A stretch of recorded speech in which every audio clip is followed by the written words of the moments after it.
សួស្តីបងប្អូនទាំងអស់គ្នាថ្ងៃនេះគឺយើងមកមើល AI មួយដែលប្រហែលអាទិត្យនេះគឺរៀងផ្ទុះគួរសមដែល AI ហ្នឹងមានឈ្មោះថា Journey ដែលយើងអាចធ្វើការ add វានៅលើ IntelliJ IDE AI នេះវាមិនខុសគ្នាពី ChatGPT ប្រហែលទេដល់ពេលដែលយើងធ្វើការ enable នៅលើ IntelliJ IDE យើងអាចធ្វើការ chat អ្វីដែលពិសេសនោះគឺយើងអាចធ្វើការ attach file ឬក៏ class name ដែលយើងបានកំពុងតែធ្វើការហ្នឹងឲ្យវាជួយ review ហើយធ្វើការ update អីចឹងទៅអញ្ចឹងនៅលើ IDE IntelliJ នេះគឺយើងអាចធ្វើការ add វាបានដោយគ្រាន់តែចូលទៅកាន់ plugin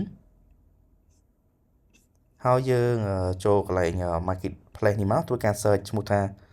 Journey អូខេនៅខាងលើនេះយើងអាចធ្វើការ install ទៅអញ្ចឹងមុនយើងធ្វើការ install យើងអាចមកមើលថាអីទៅជា Journey AI ហ្នឹងអញ្ចឹងនៅកន្លែង overview យើងអាច scroll ចុះមកក្រោមវាមានព័ត៌មានមួយចំនួនហើយតើតើនឹងការ update របស់វាអូខេកន្លែងនេះអត់មានទេមើលការ review អូខេបើសិនយើងមកមើលការ review អ្នកខ្លះក៏ដាក់1ទៅអ្នកខ្លះក៏ដាក់5ទៅប៉ុន្តែយើងអាចធ្វើការinstall ហើយធ្វើការសាកល្បងប្រើបានអញ្ចឹងដើម្បី install យើងគ្រាន់តែ click មកហើយយើង wait បន្តិចទៅដល់ពេលដែលវាធ្វើការ install ចប់យើងធ្វើការ restart IntelliJ IDE បន្តមកទៀតយើងអាចប្រើបានកន្លែងហ្នឹងអូខេកន្លែងនេះយើងត្រូវការ wait ដើម្បីឲ្យវាធ្វើការ install ចប់សិន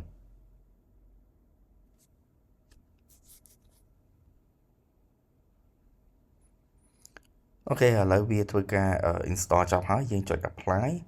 អូខេមកអូខេនៅខាងស្ដាំដៃខ្ញុំនេះគឺមាន icon មួយឈ្មោះថា Journey នេះយើងអាចចុចលើវាមកអូខេវារៀងយឺតបន្តិចកន្លែងហ្នឹងអញ្ចឹងយើងអាចធ្វើការសាកសួរឬក៏ឆាតដូចទៅនឹង ChatGPT ដែរឬក៏ Copilot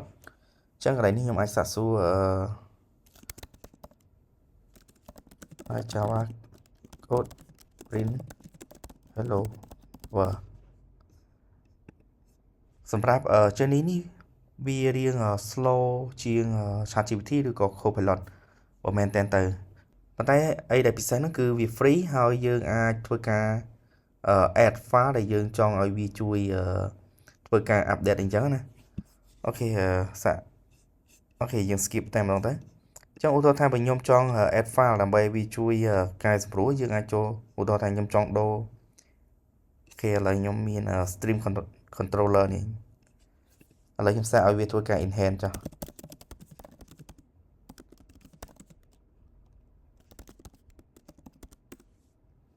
អញ្ចឹងនៅពេលដែលយើង attach file ហើយនៅពេលដែលយើងប្រាប់វាឲ្យជួយធ្វើការ enhance ដើម្បីឲ្យងាយស្រួលមើលជាងមុនអញ្ចឹងវានឹងធ្វើការ read នៅ file ហ្នឹងប៉ុន្តែការដែល read file របស់វានឹងដូចបានបញ្ជាក់អញ្ចឹងគឺមានការ slow មែនតើ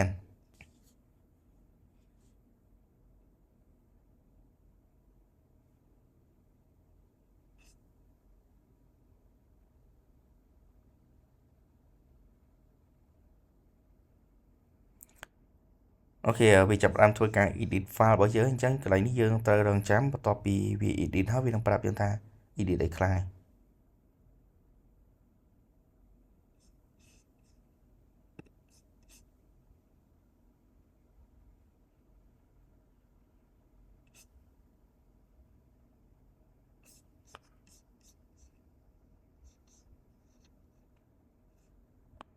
ប៉ុន្តែនៅពេលដែលយើងប្រើពួក AI អញ្ចឹងមានន័យថាយើងផ្ដល់សិទ្ធឲ្យ AI ទាំងអស់ហ្នឹងធ្វើការread write file របស់យើងតាមអំពើចិត្តរបស់វាដែរអញ្ចឹងបើសិនយើងគិតថា file ឬក៏ project របស់យើងវាអត់អាច share ទៅកាន់ public ទេឬក៏ខ្លាច AI ហ្នឹងវា read យកទៅធ្វើអីទេយើងមិនគួរប្រើ AI ទេកន្លែងហ្នឹង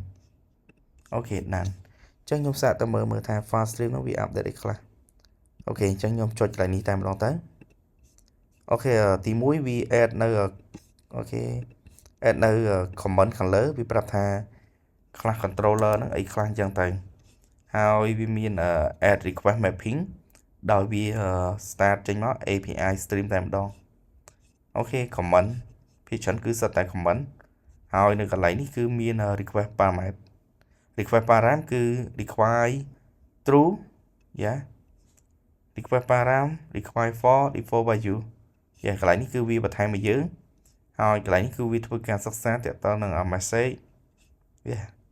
ហើយនៅកន្លែងនេះគឺវាបដូរអំពីដែលយើងធ្វើការត string ដើម្បីធ្វើការ return ទៅកាន់ client វិញវាប្រើនៅ string.format ជំនួសឲ្យការបូកត string អញ្ចឹងមើលទៅឃើញថាវា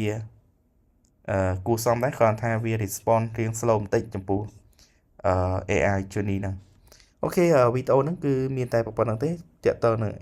AI journey អូខេអរគុណបាយបាយ